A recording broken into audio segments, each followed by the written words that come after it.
তিনটি জানাজায় উপস্থিত হলাম, আরো একটি জানাজার দাওয়াত পেলাম। এই যে চলে যাওয়ার দাওয়াত, জানাজা হাজির হওয়ার দাওয়াত, আপনারও এরকম মৃত্যুর সময় আসবে, আপনার দাওয়াত অন্য কেউ আপনাকে দিবে।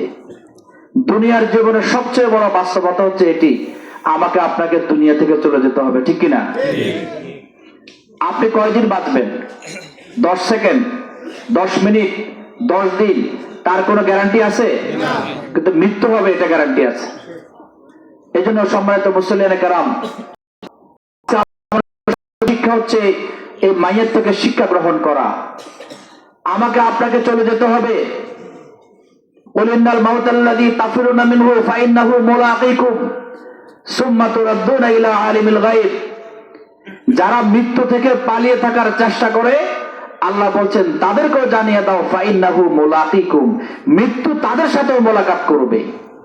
তা আমার আপনার বাস্তব সত্য যদি মৃত্যু হয়ে থাকে, তার জন্য আমরা কতটুকু প্রস্তুতি গ্রহণ করেছি? আজকে যদি কোন একজন ব্যবসায়ী তার ব্যবসা করার জন্য 50 লক্ষ টাকার মালামাল তুলে, ওই ব্যবসায়ী তো বহু স্বপ্ন নিয়ে মালামাল তুললো, এশারের সময় মসজিদে আজান হলো, কাস্টমার থাকার কারণে মসজিদে যেতে পারলো না, মাগরিবের সময় যেতে পারলো না, কারণ মাত্র 50 লক্ষ টাকার মালামাল তুলেছে। এখন এই মালামালের মায়া ছেড়ে মসজিদে কিভাবে যায়? ওই রাত্রে যদি ওই ব্যবসায়ের মৃত্যু হয়, এই 50 লক্ষ টাকা পুঁজি বিনিয়োগের ভার কিংবা দায় দায়িত্ব কি ওনার থাকবে? না। আমার দুনিয়ার জিন্দেগিতে সন্তান, সন্ততি, স্ত্রী, সম্পদ কিছু আমার সাথে যাবে না, আমার সাথে যাবে শুধু আমার নেক আমল।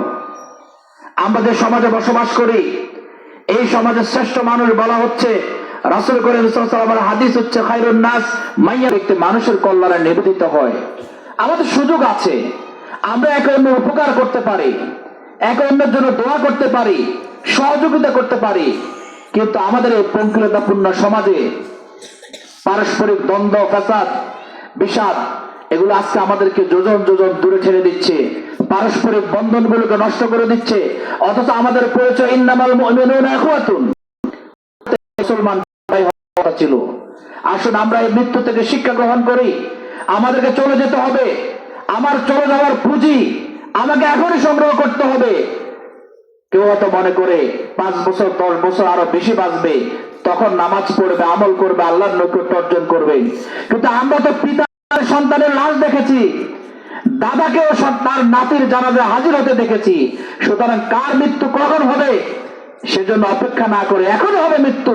এজন্য এখনই প্রস্তুতি গ্রহণ করা দরকার। আল্লাহ যে পথে চলতে বলেছেন, আমাদের জীবনকে সেই পথে পরিচালনা করা দরকার। আমি আর কথা লম্বা করতে চাই না। আপনাদের এলাকার সন্তান হিসেবে আমার পিতৃতুল্য মুরব্বিয়ানে কেরাম,